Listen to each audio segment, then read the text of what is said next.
How's it going, Ben? Doing great. Yeah, I like the Yeah, hat. man. Thank you. Yeah, so that's the original Drift Dog, right? Yes, it is. So it's actually the first one we ever created. After the logo came out, we just want to go ahead and just we created the OG, which is the gray and white that everyone bought at the very beginning that started pretty much the company. So Right, and now you got the Drift Dog shirt on. What is that? A blue?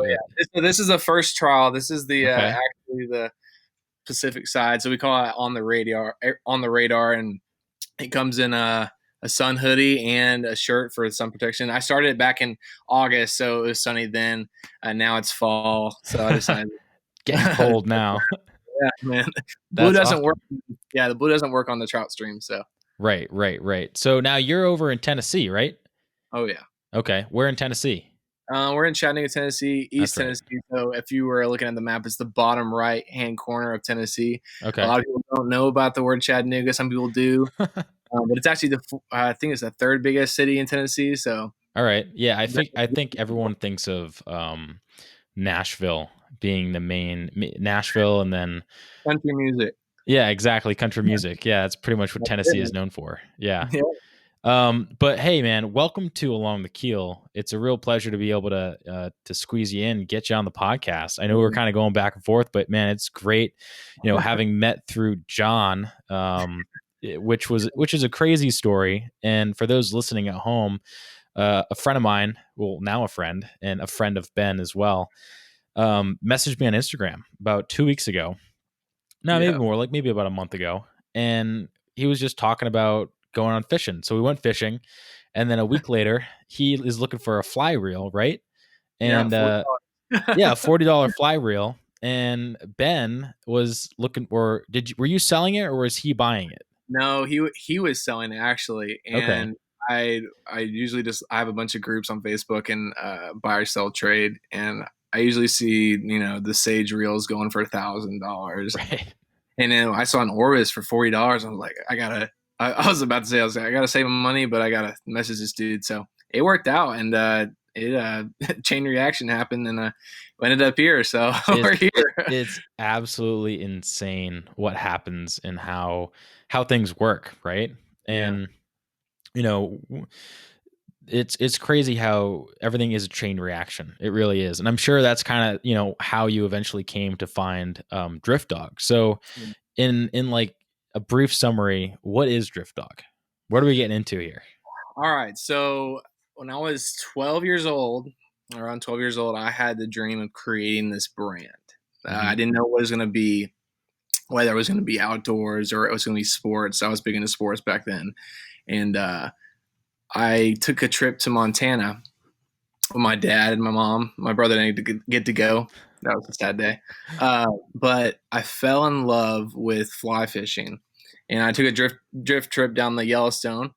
And Not a bad spot. yeah, not a bad spot at all. And I mean, I missed at least 50 fish on that trip. And I Hmm. was 12 years old.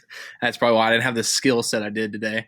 Um, I want to go back because I would load Who the doesn't load. want to go? Yeah, Yeah, yeah, yeah, right. yeah. I'll load the boat. But after that trip, I'm a really competitive guy, and Hmm. I noticed how many I was missing, and that got me into this sport of fly fishing. And from there, my dad and I and my brother and or both my parents took trips fly fishing from there. And uh, as time went on, and I went to graphic design school at University of Tennessee, Hmm. I noticed that I had this skill of visualization skill of creating this brand. And when I knew those two meshed together at the end of college, I had to do something. And um, a lot of people like they see me as like this young guy that's like trying to make it, and it's honestly just me taking that leap of faith, and I had to do it. So anyways, my dad and I found this drift boat online on Facebook Marketplace. Just how Hey, how this happened. Facebook And Marketplace is bringing uh, people together. yeah, doing it, man. That's how I connect. But anyways, yeah, my dad and I found this drift boat in Pennsylvania, and we drove all the way to or he drove all the way to Pennsylvania. I couldn't to go, but he drove it back, and we needed a name for it. and we have this really iconic dog in our family. His name's Captain. Hmm. If you know the Shepherd family, you know Captain. And That's we awesome. had to name it after him. And it was going to be named. I was thinking about the dog names and how that works. And I was sitting down at dinner with my father-in-law and my mother-in-law, Ray and Ann Esslinger, and which I live on their farm right now. It's beautiful, as you Oh can see. man. Oh wow. Yeah, yeah. That's awesome. Very cool. True And Tennessee living right there. yeah, it really is. And anyways, they came up with the name Drift Dog, and it sparked right there. And I was like, okay, that's cool. I didn't even know about the brand yet. I didn't even have to think about it yet. Hmm. And a couple of days went by, and I no joke, woke up, and I was just I always think about fly fishing, Of like course. daily. And the Drift Dog name kept echoing in my head, and people were noticing it on Facebook, like my dad posting pictures of the Drift Dog, and like, oh, that's cool, Hmm. whatever. And I was like, that's the name. Like, that's so catchy, and I can go a lot of different directions with it. Doesn't matter about fly fishing; it could be outdoors or Right. anything like that. So, the dream, I'm trying to live the dream, man. That's where I'm at Love it. right now. Living the dream in Tennessee, out on the farm. Yeah. Oh yeah. As my uncle, I have an uncle who, his saying is living off the fat of the land. There you go. There you go. Yeah. So, taking it back a little bit, you mentioned a trip to Montana and Yellowstone, and you and I, we spoke before this and we talked about traveling and trips and going Yeah. out west. And in the Western United States in particular is just such an incredible place to be. And I'm sure you can agree to that because, Tennessee is, it's right. I don't know. How do you even describe Tennessee in the United States? Like geographically. I'd say so. Geographically, I call in the city of Chattanooga, I call it the spider web. Okay. A lot of people, I've heard people call it that, and it's pretty much a state that leads to different states. So it's the Interesting. middle ground. Even in war back in the day, it was the middle ground. Right. And you can go to West Virginia, you can go to Florida in a matter of time that actually makes sense to people for driving.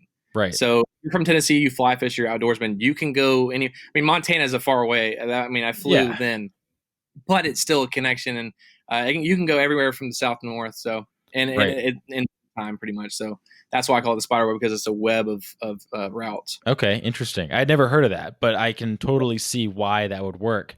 And Yeah. there's something to be said about traveling, but traveling for the purpose of going outside and really Yeah. seeing different parts of the country. And I've been fortunate to be able to travel to almost every state. Yeah. And I have yet to find a state that doesn't have some sort of beauty to it, right? There's always something, whether it's a one-off hike, maybe in Iowa. I actually drove through Iowa. It wasn't my favorite state, but I'm sure there's Yeah. beautiful places there. Yeah. Montana in particular, though, and in Wyoming, I have never had a bad time there. Never. Uh-huh. No, Never. never. And So people that are they just? I mean, the people that live there don't even get bored of this beauty too. It's I mean, such nice people there. So. such nice people. And you know what's cool about the people there is they're just, I mean, man, they're like something that no other state has. I mean, gritty, Yeah. just they're interesting, needless to say. And Yeah. coming from the Northeast, there's a certain stereotype that I think runs through the Northeast, and it definitely is not the truth in Montana. So growing up, a lot of these trips, they seem to have made you into the person that you are today, right? To some degree.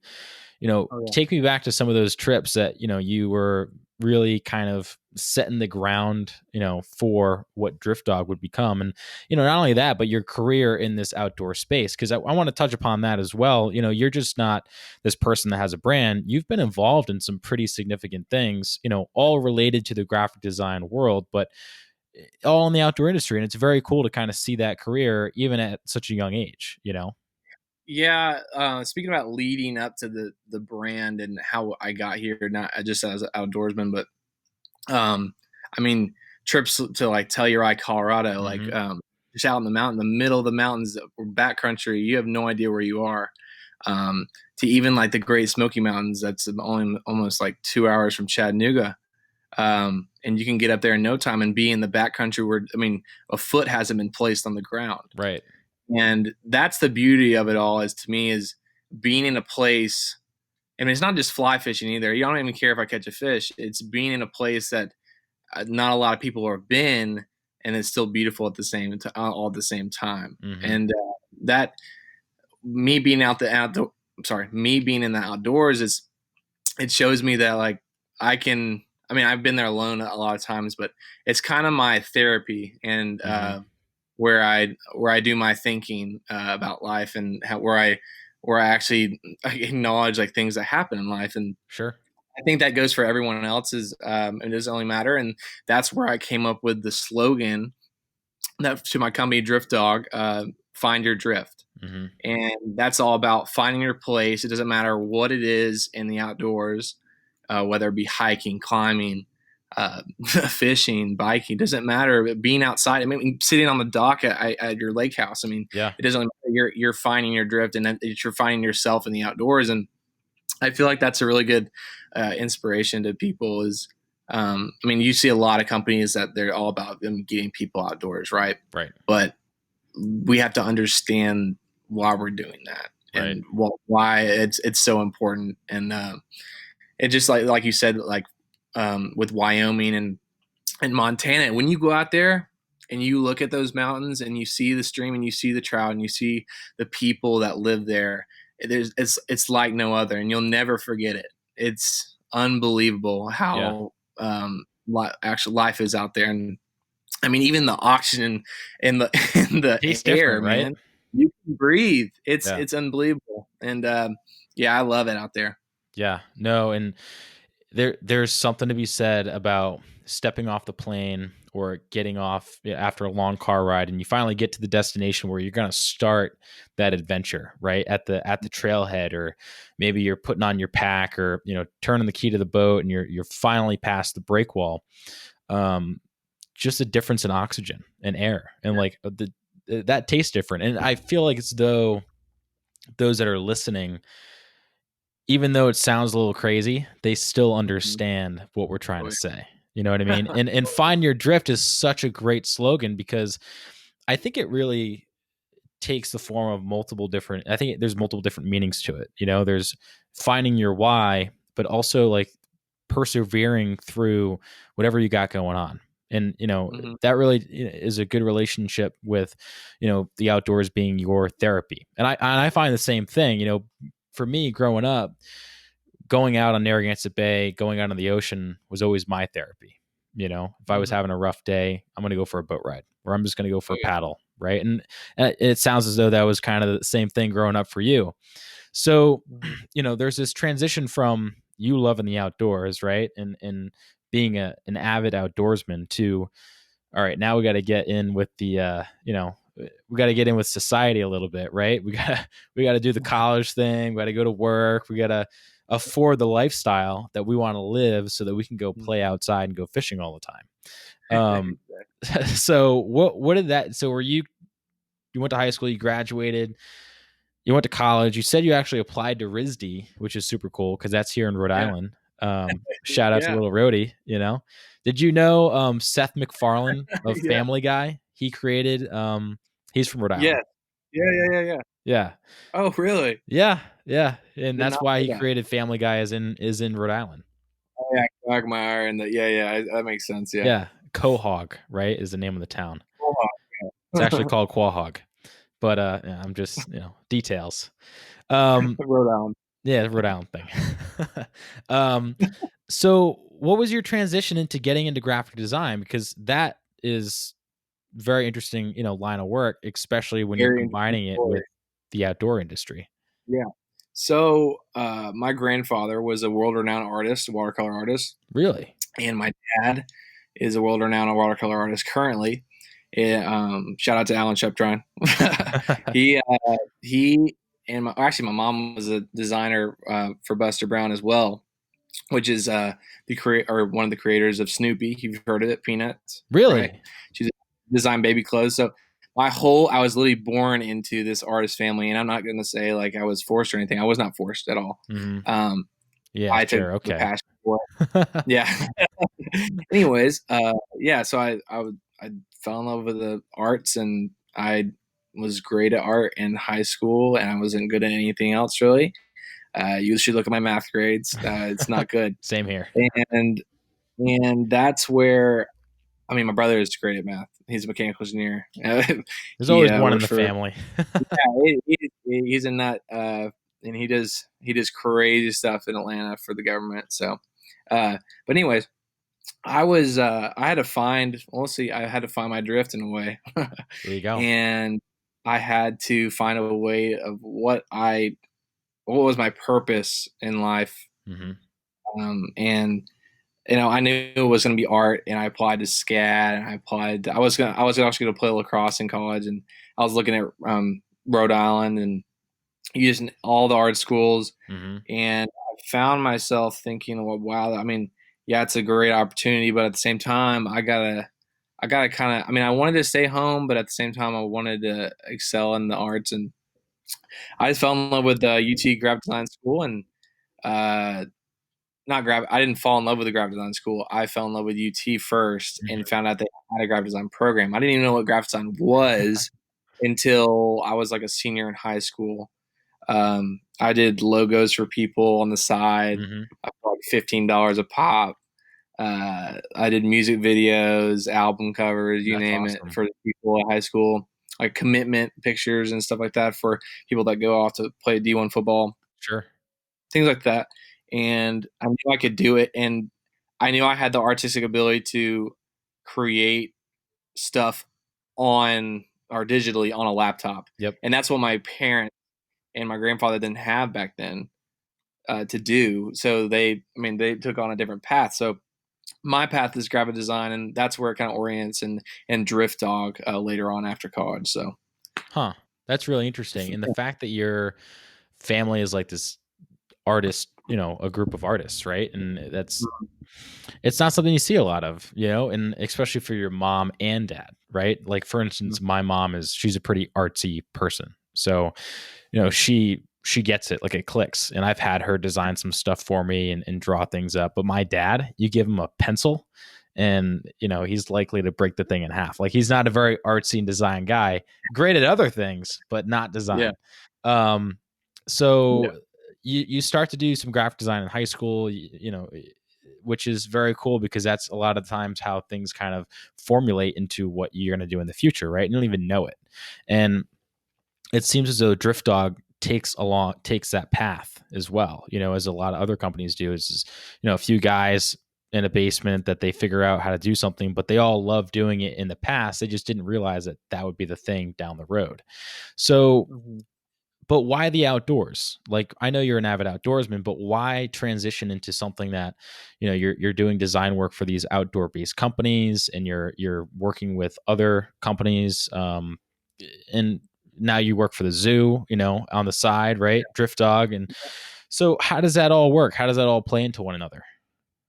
So actually, my one of my senior thesis statements was how nature and the outdoors involves graphic design, and Hmm. how we get graphic design or design art from the outdoors. And uh, I was a kid, like growing up, I was a kid that noticed. I mean, you can ask my parents; it's weird that notice things that others don't, Hmm.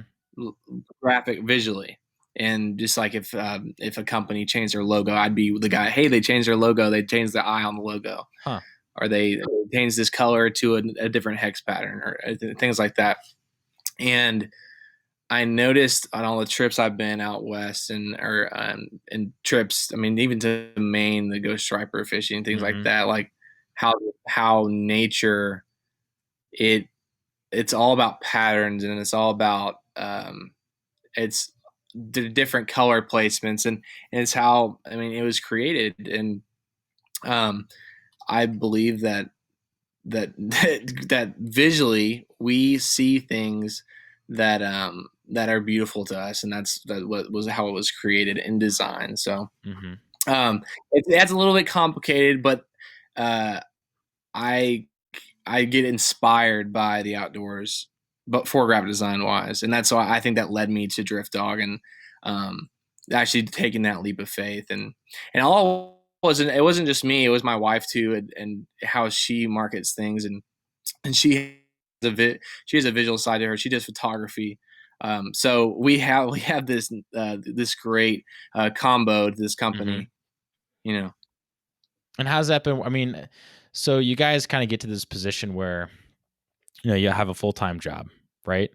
And all of a sudden you wake up and you're like, oh man, Drift Dog, let me create this brand, right? And taking that leap of faith, and it's out of thin air, right? And I think that's so cool because what people don't realize is when you're starting anything, a company, a Mhm. brand, a blog, a podcast, a YouTube channel, whatever, right?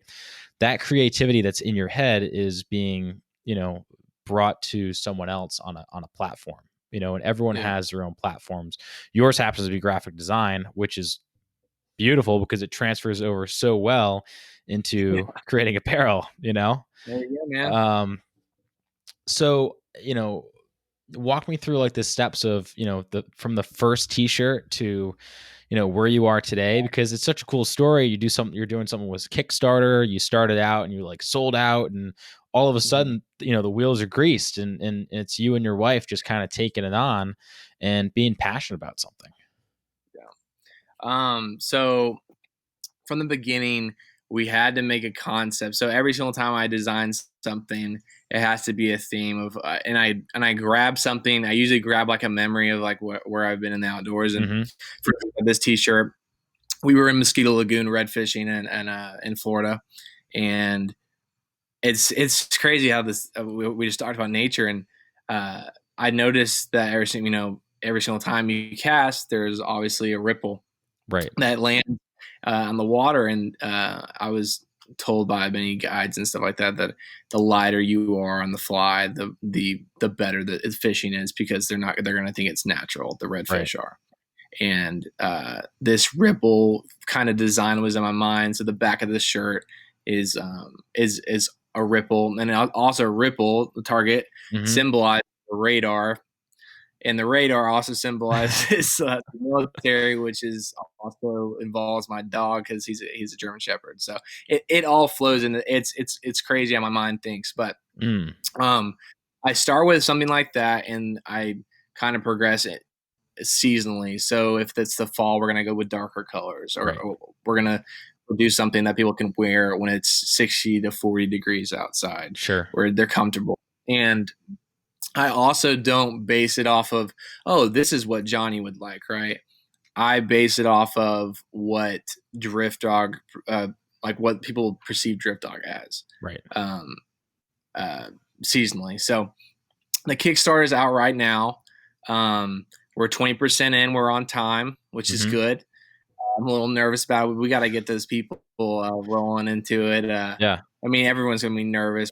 You got to leave with faith, but I just got to just manage that. But yeah, so we have a fall collection as the October editions, because Mm-hmm. every single month we drop a limited edition line, and we have from hoodies to t-shirts to long sleeve performance shirts. This hat, the OG, Yep.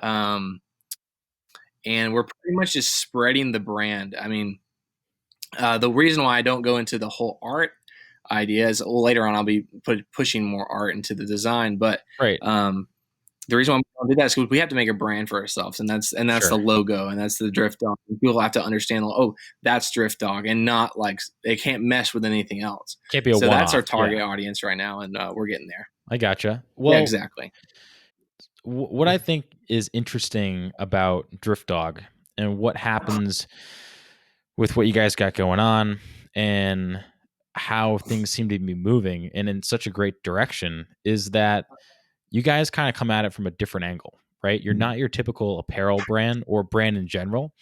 And in the sense that, going back to really the core of Drift Dog and how you really can make a pattern from every single shirt, and how that shirt, it almost as if you're trying to mimic the ecosystem, right?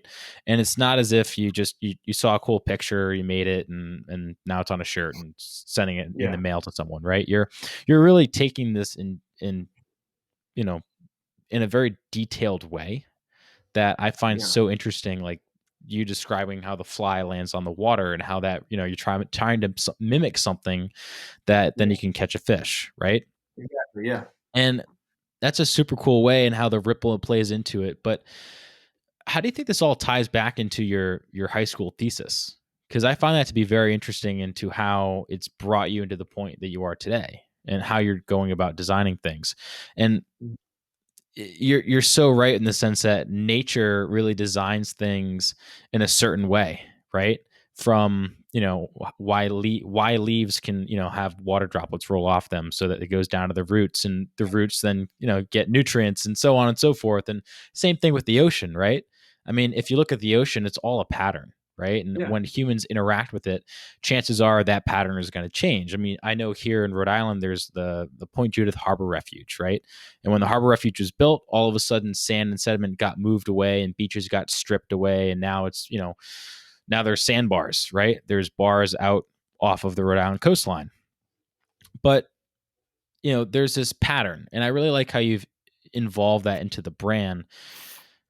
How do you see yourself going forward with that?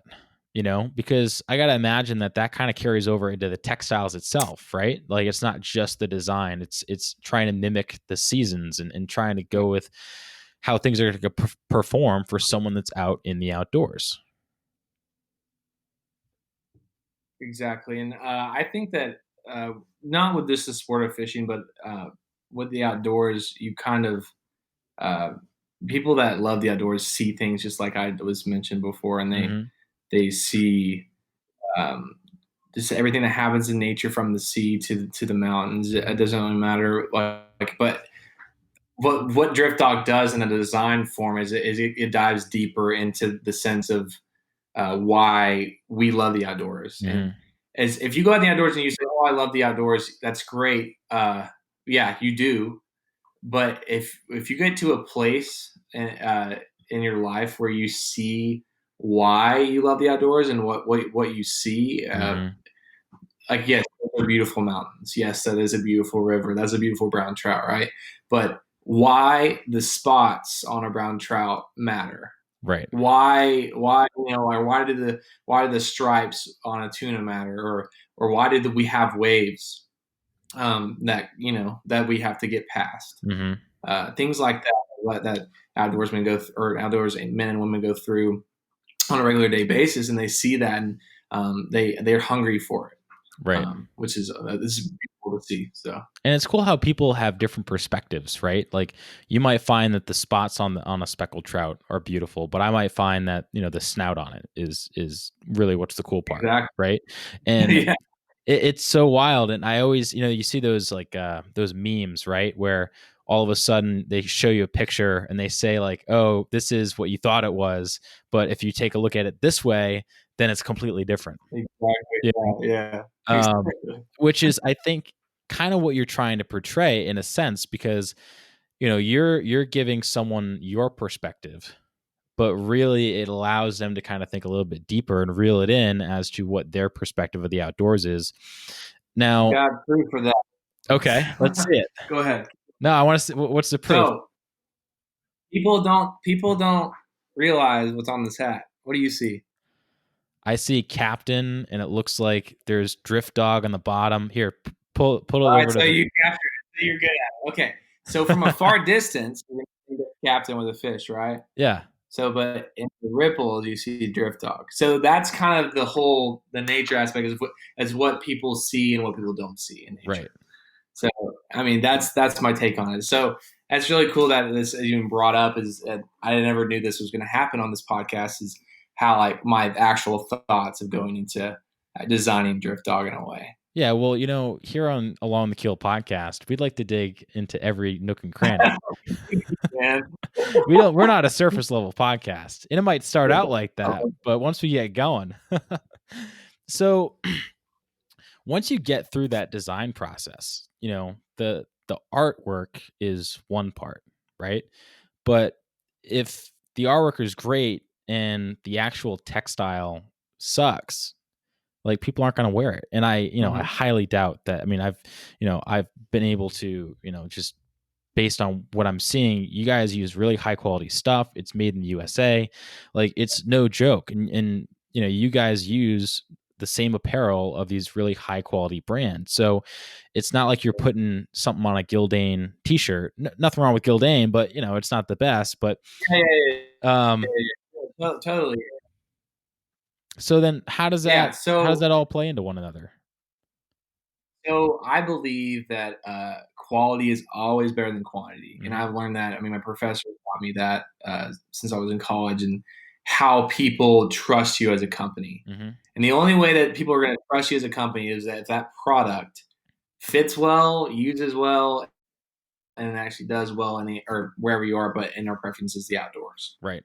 And I've seen companies fall through because of that. And I feel like me launching this Kickstarter is the leap of faith because I'm pretty much putting out there, hey, this is my top quality clothing. You've got to trust me in order to buy it. Right. And the only way to do that is if those people that trust me to actually get the stuff or actually get the apparel. And I mean, my vendor's out of Cleveland, Ohio. Mm-hmm. It's one of my friends that I met along the way, just like you. Mm-hmm. And he does all my full fulfillment, and I design, and he puts it together, and we get the ball rolling, and that's what it's going to be like from here on out. And I really think that later on, we're going to have our own actual. We use vendors for the clothing, but at the end of the day, we're going to have our own thing like the big guys do, and that's where we have to start. That's when everybody starts like that. And that's how you have to do it. Right. But yeah, we don't screw around with with the apparel, the quality, and that's why on the Kickstarter you can see the prices. It's affordable too. I'm not gonna just blow someone off and scam them of buying something that's created just for the money. It's Right. not for the money. It's actually just for the brand. Right. Right.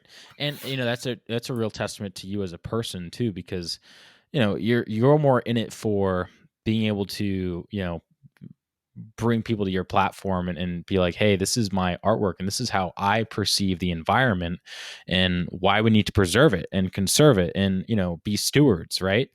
And Yeah. is there anything that you're doing right now that's kind of leaning towards that direction? Like, do you have any plans for Drift Dog to kind of portray that in your brand? Because it seems as though, like, the way you're designing things, you see the outdoors as multiple different things, right? We can go fishing, we can go hunting. You growing up in Tennessee, I'm sure you did both of those things, right? And living on your father-in-law's farm, right? So, I mean, Yeah. there's got to be something there, right? Where it's very much so like how Theodore Roosevelt saw the outdoors. And I don't know if you're familiar with his with how he interacted with the national park system, but he's basically the father of the national park system here in the US. So not that really kind of relates to Drift Dog, but I feel as though it relates to you as a person, right? And how you're kind of going about and your steps in creating this brand. Um, so, like from the beginning, we actually have to compete with one thing, and that's why I didn't want to do just fly fishing. Mm-hmm.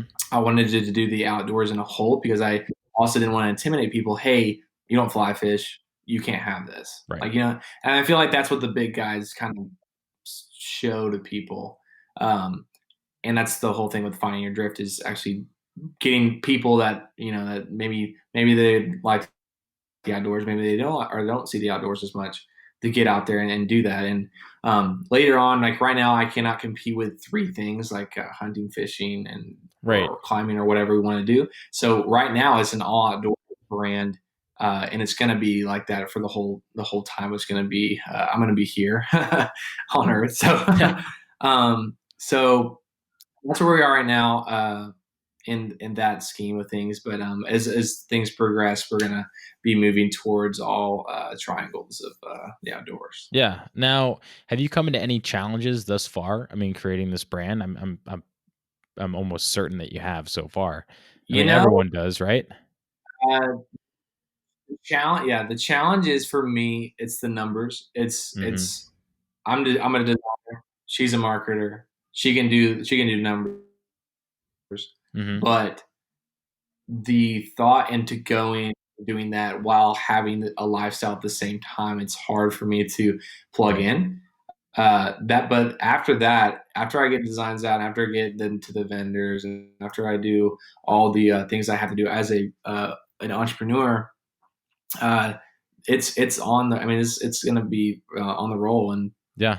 uh, it's tough, but I love it so much that it's not tough enough. We can get through it. So Yeah, exactly. And it's funny, like once you find that thing that you're passionate about and that you love, and it's like you wake up early and you're like, hey, I got a really busy day today, but I'm gonna hit the gym and then I'm gonna go and I'm gonna grind for the next 15 hours and it's gonna be great, it's gonna be awesome. And it's in a way that's kind of how I feel. It's like I love having these conversations, and talking to like-minded people about doing something that they love to do. And the fact that it's all about the ocean and the outdoors, I mean, that's like the icing on the cake because, if you're not outdoors, I don't want to even, why even talk to you, right?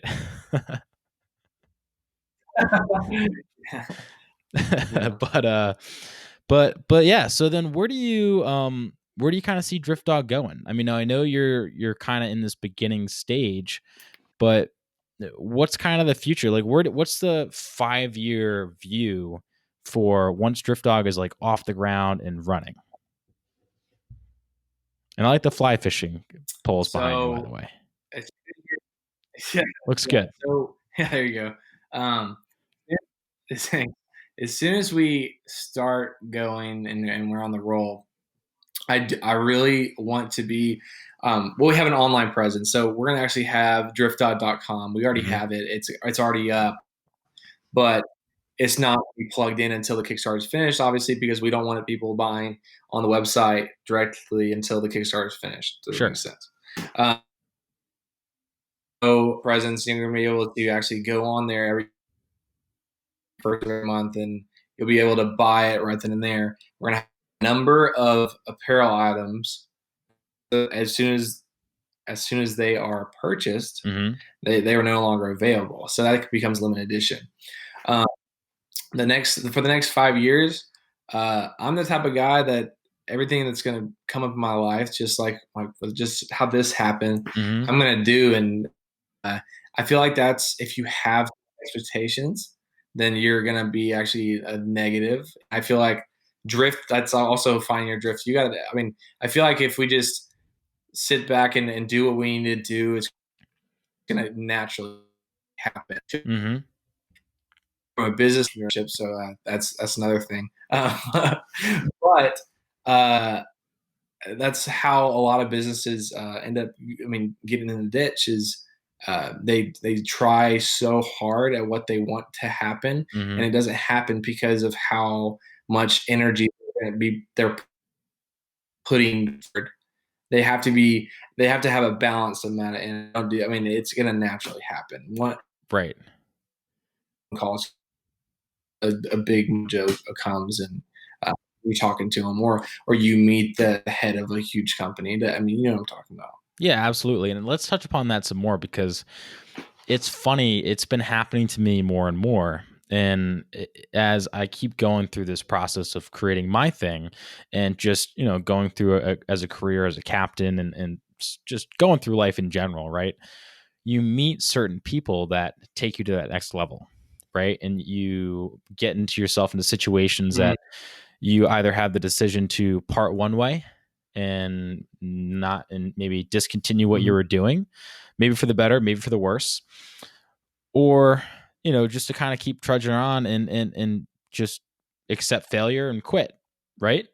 But it's taking that different path that is leading you to somewhere else that you didn't really intend on being, or maybe talking to someone else that, hey, would you be interested in this? And you just saying yes and taking that opportunity. And maybe it's uncomfortable, it's probably going to be pretty scary, but the fact that you take it and just try that new thing, it's weird what happens, right? Like, you saying yes to that fly reel brought us to you talking to me in Rhode Island and having you on the podcast. Like that type of relationship, you can't really put your finger on it, right? It's like it's almost meant to be. it is meant, and it is meant to be. And um, I've noticed from the beginning of this whole Drift Dog experiences that even though I was looking for that flyer reel from John to get here, when you talk to people and you care about who they are and you're not just trying to be this big shot company, Yep.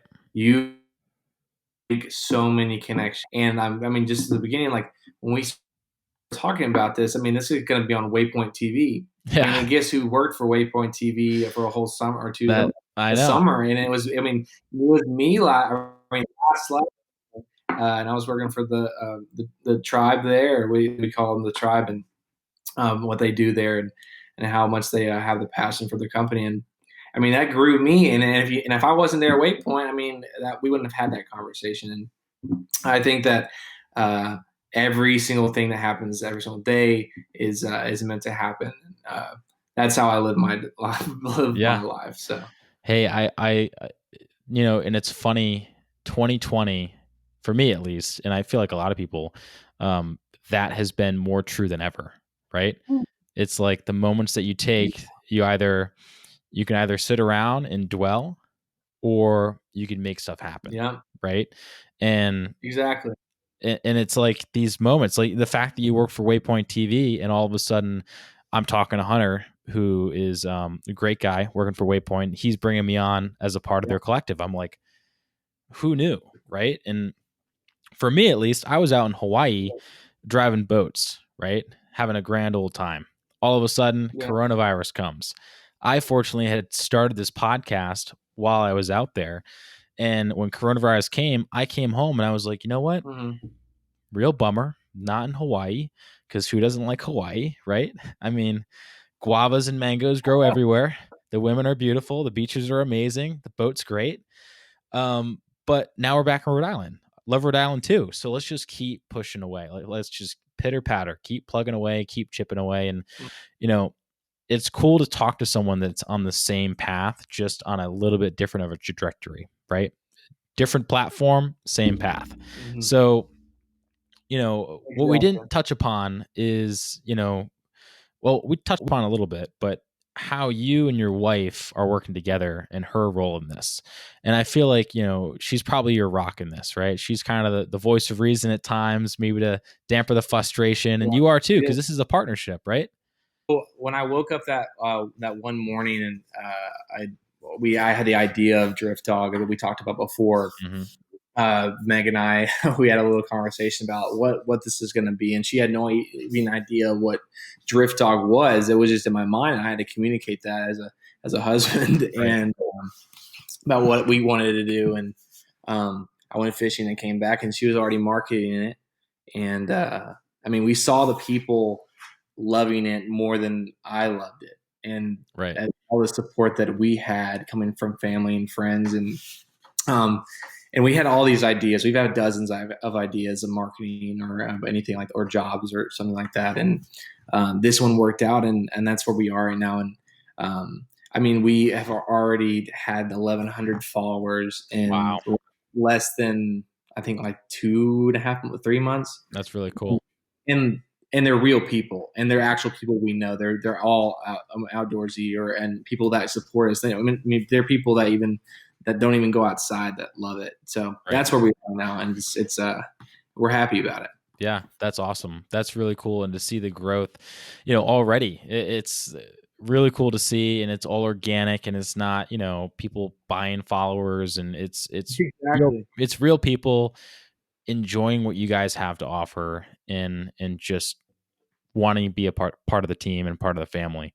So where do you kind of see Drift Dog after the Kickstarter? Like, we have the Kickstarter coming up. What's kind of the next step here?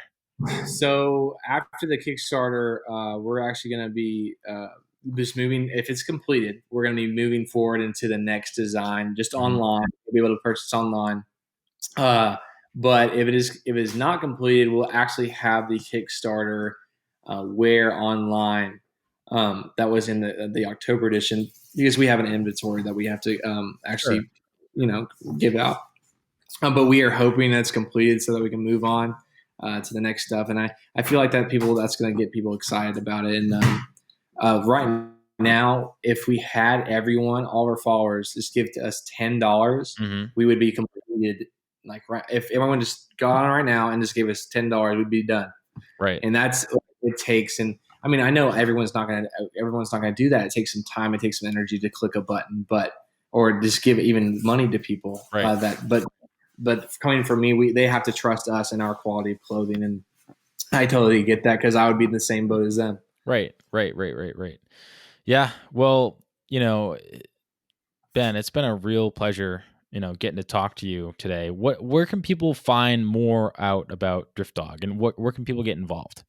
So we're more involved on Facebook right now with the actual our audience. Mhm. It's Drift Dog Outfitters. If you just search Drift Dog, we're the black and white logo like this. Okay. But on Instagram, we're Drift Dog Outfitters. And then you can also email us, Meg and I, at driftdogoutfitters@gmail.com. Mhm. But the most important thing right now would be the Kickstarter. And even if you don't want to buy our clothing, you can see that you can donate $1 to something that you believe in. And Right. you don't have to believe in it, but just look at it and just watch the video, and I promise you, it's gonna make you happy. And if you love the outdoors, and it is a really nice video, I will say. We are one of our great friends that did our actually wedding video at 148 Films. His name's Skip Cooper, locally in Chattanooga. He won Best of the Best in Chattanooga, and he's been our really good friend and mentor for a little bit. That's awesome. So he helped us out, and he does insane filming. You can tell from very professional. Yeah. But anyways, if you go on Kickstarter and look up Drift Dog, it will be the first thing. We're the only Drift Dog. We're the only Drift something on Kickstarter right now. So go catch Drift. Yeah. There you go. That's awesome. Well, you spoke about mentors, and I know I'm kind of, I prematurely asked where people can get, learn more about you, but it just sparked a question that I always like to ask people is like, everyone has a mentor or maybe someone that you kind of look up to, or that person that kind of helped you along the way. Who's that been for you? Alan Shuptron, probably. Yeah. Yeah. My dad. It's my dad. I mean, if my mom's been watching, she's going to be like, now you got to pick. On the outdoor side, it's going to be my dad. On the motivation of doing what I need to be doing as a person and right, like when I do my chores and stuff like that, and that leads me to be who I am today is my mom. Yeah. So right now for Drift Dog, if my dad wasn't the dad he was when I was a kid, and he didn't take me out fishing, if he didn't take me outdoors or anything like that, I wouldn't be here probably. Right. So if you gotta go stretch all the way down to the last wire if you're gonna call out that. So. Yeah. Awesome.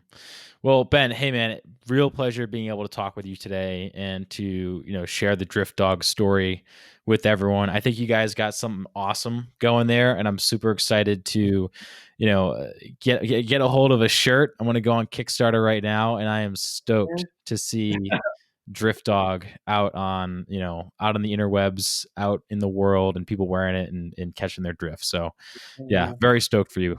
You got to go out there and grab you some, and then later on we got to go up there and catch us some fish in Rhode Island. How about that? Oh yeah, dude, striper run to Tog. If you can brave the cold this time of year, you can catch some pretty awesome to Tog. That's for me. I can get it. Yeah. All right. Cool. Awesome. Right. Well, Ben, hey man, thanks a lot, and pleasure to have you on the show. Yep.